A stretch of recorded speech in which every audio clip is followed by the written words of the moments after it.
Morning. If you're watching this is Unit 11 of World History 2, the Interwar period. A couple housekeeping things before we get started on the lesson. Your nationalism project, the flag part of it is due on Wednesday. Okay, that's a double quiz grade. Make sure you have it done, please. If you haven't finished the test already for Unit 10, please get that done. I don't want to be marking stuff late and you guys losing points just because you don't turn it in. So please get that done for me. Remember, all in-person students be returning 4 days a week. Seniors and juniors will be on the 9th, which is next Monday. Freshmen, sophomores will be the 23rd, which is 2 weeks from Monday, or 3 weeks from today. Nationalism projects pushed back to the 23rd, 8 a.m., so you get a couple extra days on that. If you have any questions on any of that, let me know. Let's get started on this lesson. So, the interwar period, we're going to talk about 4 big bads. Okay, technically there's 5, but 2 of them go together. So, you got Hitler. I mean, that's the biggest bad there is. Stalin is pretty close second, if not, he's right up there with Hitler. Okay? The only reason we don't talk about the bad stuff Stalin does, much as we talk about the bad stuff Hitler does, Stalin was the devil on our shoulder. Okay? He fought with the Allies in World War II. So the Allied powers were the Soviets, the Americans, and the Brits. So Stalin was our bad guy. Does that make sense? In reality, he was as bad, if not a little worse than Hitler. He killed like 10 million people. Hitler killed like 6.5, 7 million. Then again, Hitler's was just pure evil. Stalin's was also evil, but he didn't have the racist twinge to it. Anyway, we'll come back to this one. You got Hideki Tojo, who was the military leader of Japan. This is the Emperor Hirohito of Japan. And then you got Mussolini. Of all of these guys, Mussolini was kind of the wannabe. Okay? He did a lot of bad stuff too, but he was not on the level of these guys. And we'll get to him in a minute. Let's start about the League of Nations at first. Okay? Following World War I, we talked about this last week. The League of Nations was set up to establish peace. Okay? Prevent future wars. It did nothing like that.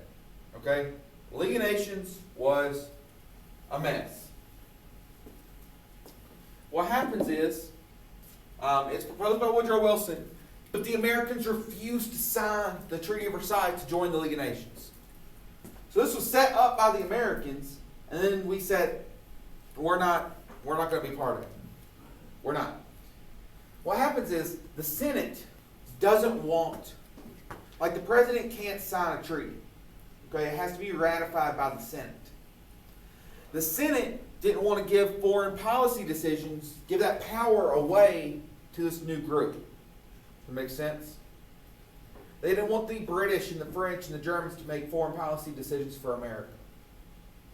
That makes sense? Okay.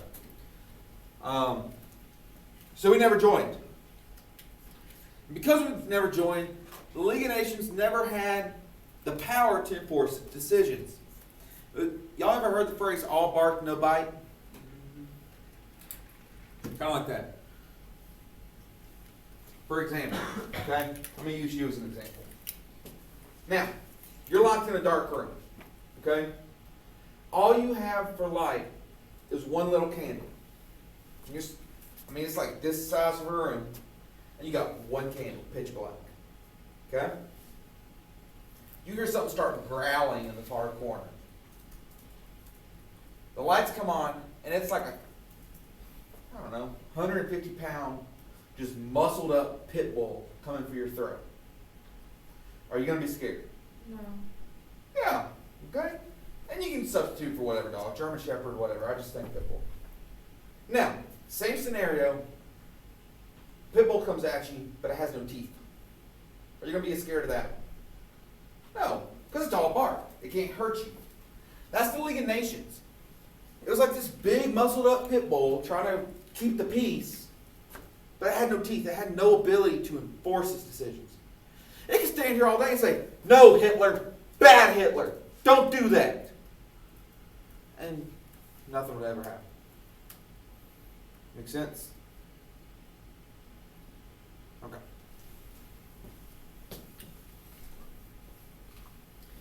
The mandate system was put in place to control the former Ottoman Empire. Okay? After World War I, the Ottoman Empire collapses. You have all this land, all these new countries that the Europeans say, oh, y'all don't know how to run a country, so we're going to be in charge of you. So France has two. Okay, and the way to remember this is looking at the letter F and the letter B. With the letter F, how many times does it go to the right? 2. What about the letter B? 3. This is, that's a bad example. There. Okay. It's a really badly drawn B. But it goes to the right 3 times. So France, okay, France has, nope, that's not right. Has Syria and Lebanon. Britain has Iraq, Transjordan, and Palestine. And that's modern day Israel. Okay, does that make sense? So France has 2, Britain has 3. And this sets up a bunch of future conflicts because the British and the French just kind of, at this time period, screw up anything they put their hands on.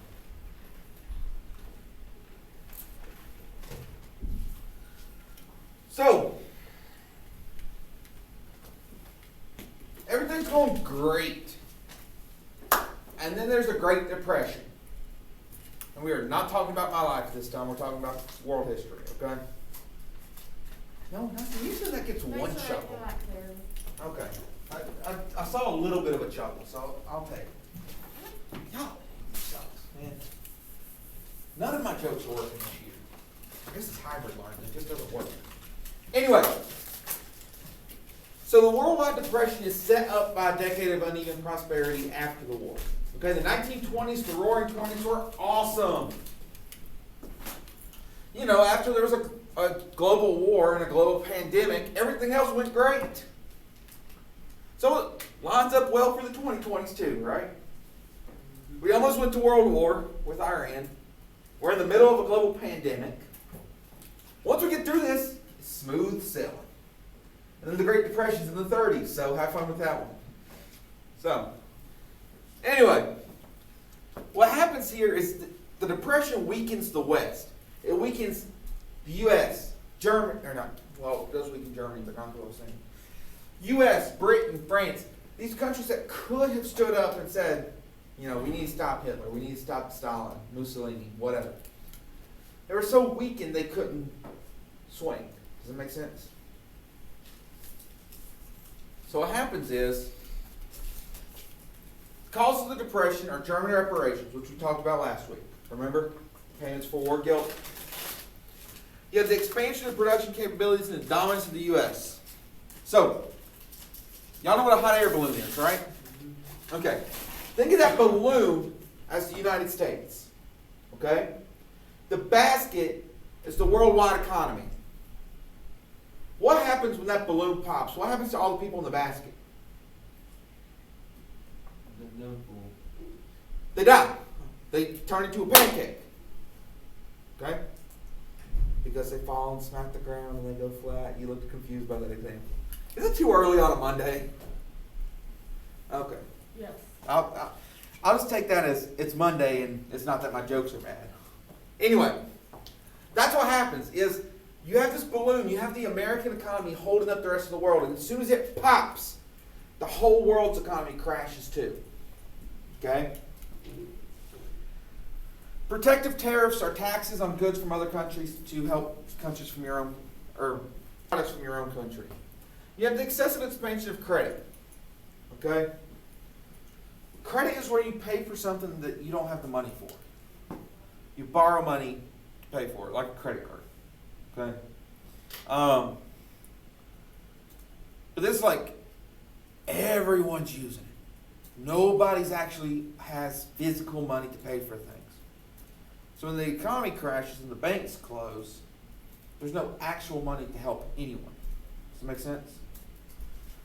Then October 24th, 1929, bless you, you have the stock market crash.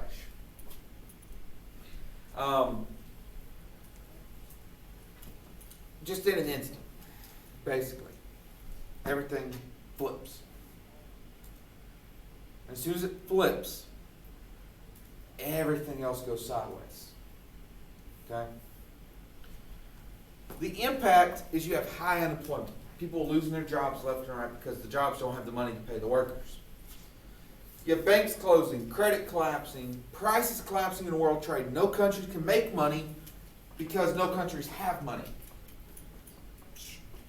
And then you have the Nazi party's growing importance in Germany. And you have the Nazis' blame of European Jews for economic collapse.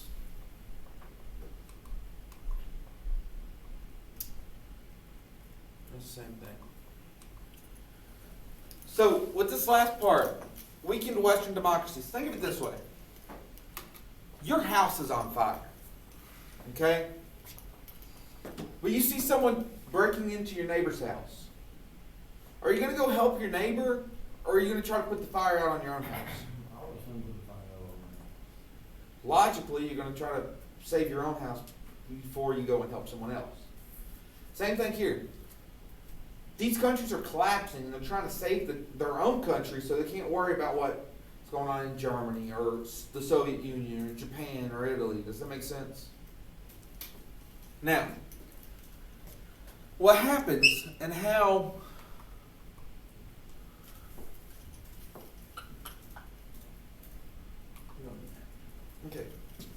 how this guy comes to power. It's like this.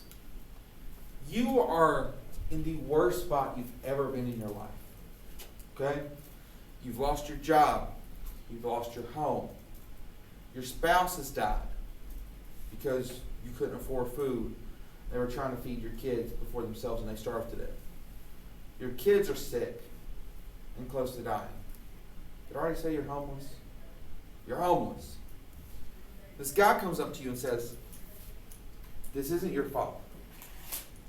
Okay? It's not your fault that you're in this situation. I can help you. Okay? I can help you. I can help you get a house. I can't bring back your family. I'm sorry, they're gone. But I can help you find somewhere to live. I can help you find a job.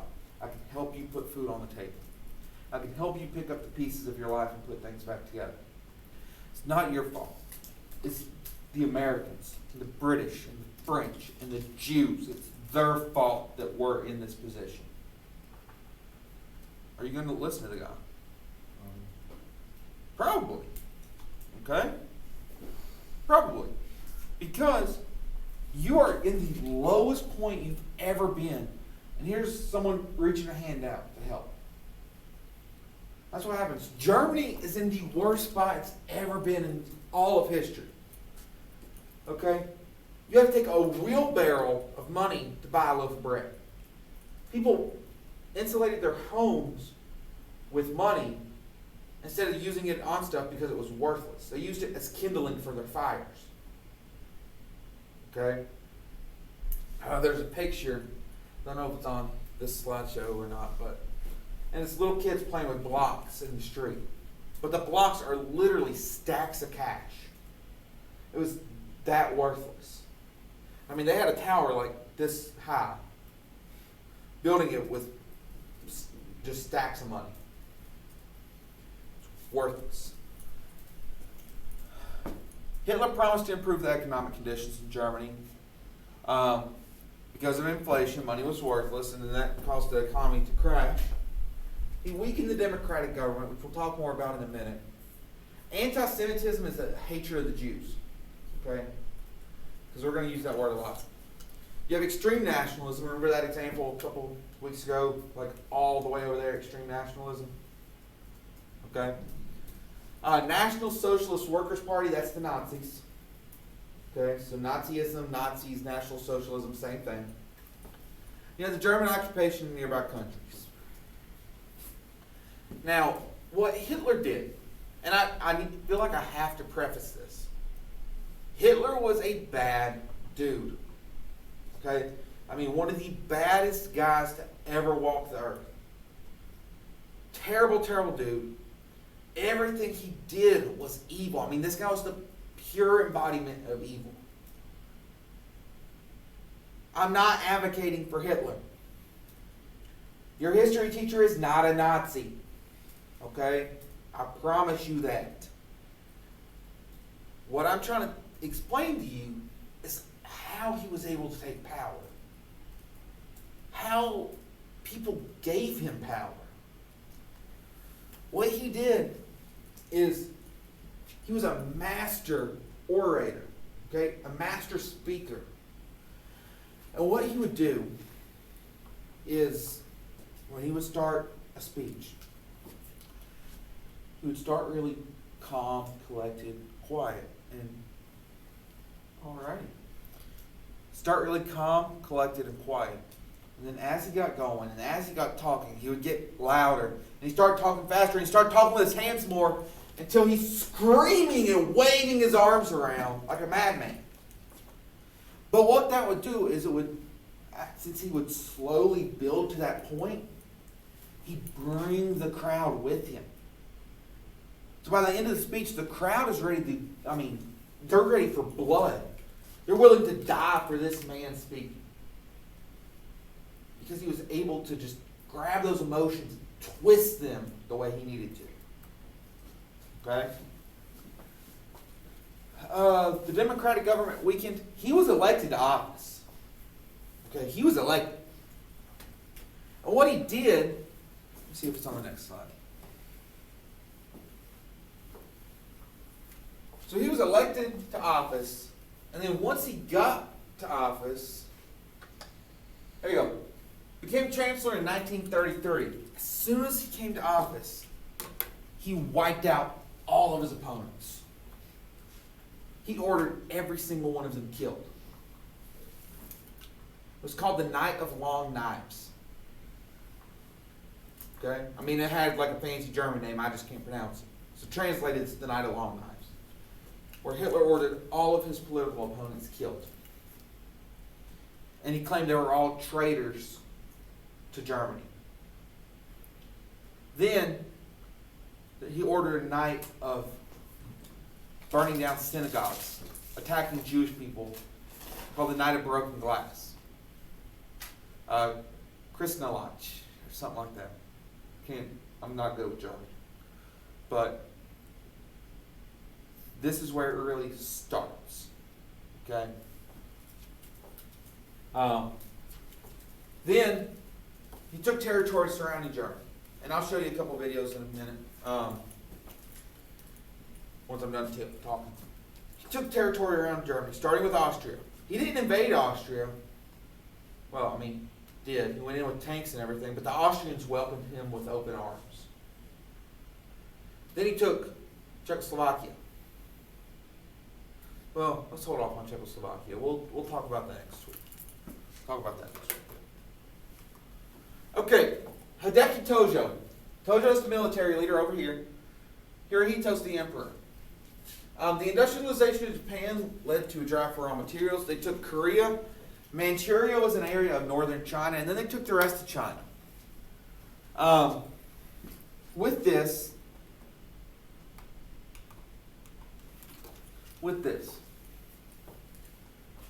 this is something we don't teach in school, and I feel like we should. Okay? It's a very touchy subject, but I feel like it's very important to know. When the Japanese invaded Manchuria, China, there was a city called Nanking. Any of y'all ever heard of Nanking? Okay. In Nanking, the Japanese brutalized the Chinese people. Okay? I had to read a lot of books when I was at Radford. Okay? For the history program, I had to read a lot. I mean, that's just a portion of what I had to read. And the two books that were the hardest for me to get through were these two. Okay? You have Machete Season, about the Rwandan genocide. Okay?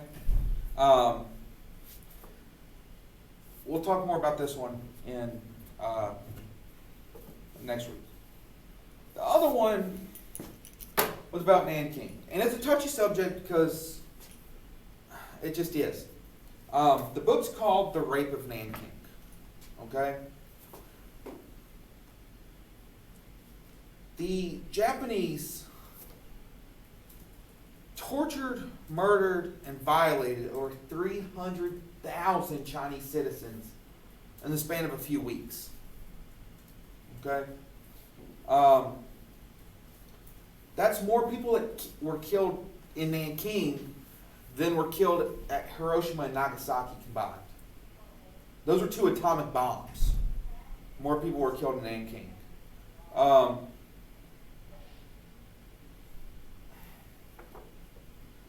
This is a heartbreaking story. I mean, what the Japanese did was unspeakable.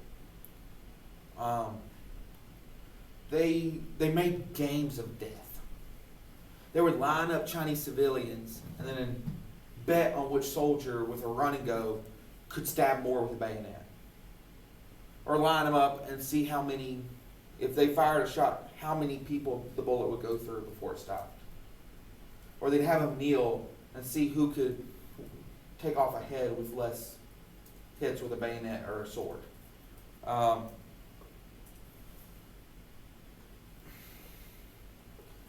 This was so brutal, one of the good guys was a Nazi. Okay? John Ray was his name. He was a Nazi who smuggled people out of Nanking to keep them safe. I mean, this is it's brutal. It's very, very sad. And I understand why we don't talk about it in high school, because it is very brutal, very graphic. So I'm not going into a lot of detail of what they did, because I mean I can stand here and talk for days about it. These were the only 2 books that ever made me sick to my stomach reading them. And it was for the same class. The professor I had must have just liked misery, but both are very important stories that deserve to be told. So, there's that. To this day, the Japanese and the Chinese hate each other. Comes back to Nanking. The Japanese act like it never happened. They don't teach it in their schools. Like we teach slavery.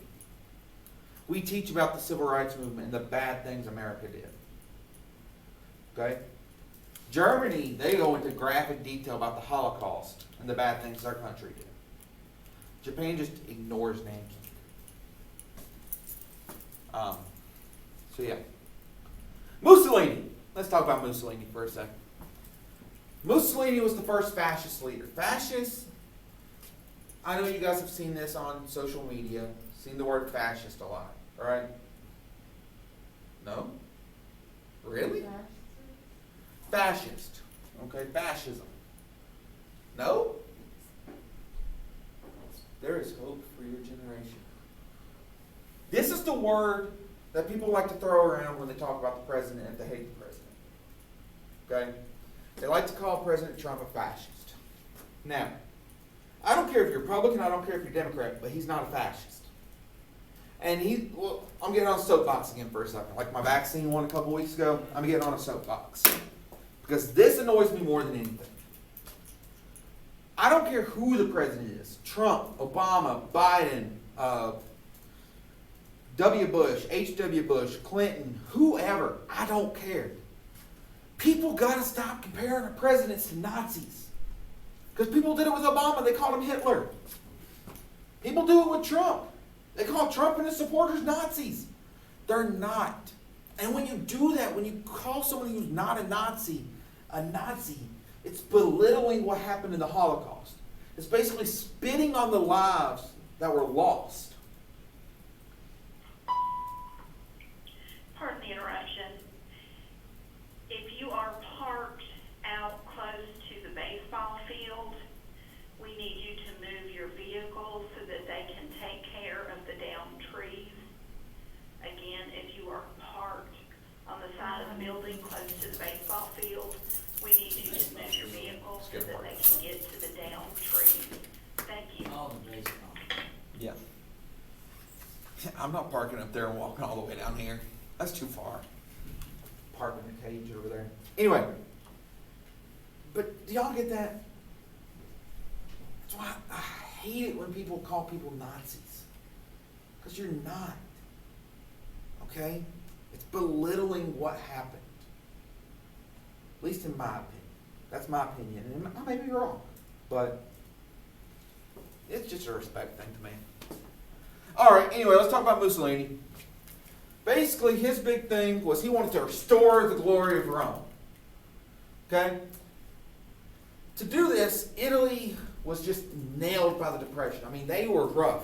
But what happens is, y'all know the trick.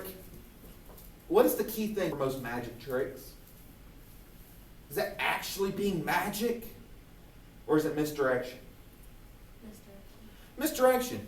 When a magician does a trick, either he's going to be talking a lot with his hands or doing a lot with the one hand and drawing your attention somewhere so he can pull the trick off on the other side. Does that make sense? Yes, no, maybe. Yes. Okay, that's what Mussolini does. Things are so bad in Italy, he decides, here's what we're going to do. We're going to invade Ethiopia. So he's like, don't look over here. Look over here. Look at this. Look at this. Don't look at the bad things. Look at the good things. Okay? It works. Then we got Stalin. We talked about him a little bit last week. Lenin set up communism in the Soviet Union. Stalin entrenches it. Okay? He makes it even stronger. His policies include 5-year plans to industrialize the economy. He collectivized the farms, which means he brought them all under state control. He set up secret police. And then you had the Great Purge, where Stalin begins to kill all his political opponents. So, basically what happens, Stalin was super paranoid. Okay? What he did, if he thought someone was against him, he had 2 things he would do. First thing, well, either way, it starts with middle of the night. And you're disappeared. Never heard from again. You're either A, sent to work camps in Siberia where you're going to work until you die. And Stalin liked to use this one because Stalin was sent to Siberia 5 times when he was younger. He was arrested for crimes and sentenced to Siberia to work. He escaped Siberia 5 times. He knew how bad it was, so he sent his opponents there. Or, very simple, drag you out into the street, pop! Put a bullet between your eyes and be done with you. Anyone he deemed a threat to his power or thought he might have a problem with, he arrested or killed. I mean, to the point where he was arresting and killing ballerinas and musicians because he thought they were against communism. This is known as the Great Purge. So, how many of y'all seen the Purge movies? 12 hours. Everything's legal. They took that name from Stalin's Purge. Stalin killed his top generals because he thought they were a threat. The dude was insane. We'll talk more about him next week. Questions on any of this? There's our bad guys. You guys have notes, vocab test review to do for me, as well as a Rise of the Dictator sheet. Okay? If you haven't done the test from last week, I would start with that though, because it's due tonight and I don't want to take point off for it being late. If you guys have any questions, concerns, anything like that, let me know. You can leave a comment below this video. You can shoot me an email. I'll help you out. Everything's up. And I'll put a couple other videos up with this lesson that might help you understand the content a little bit more.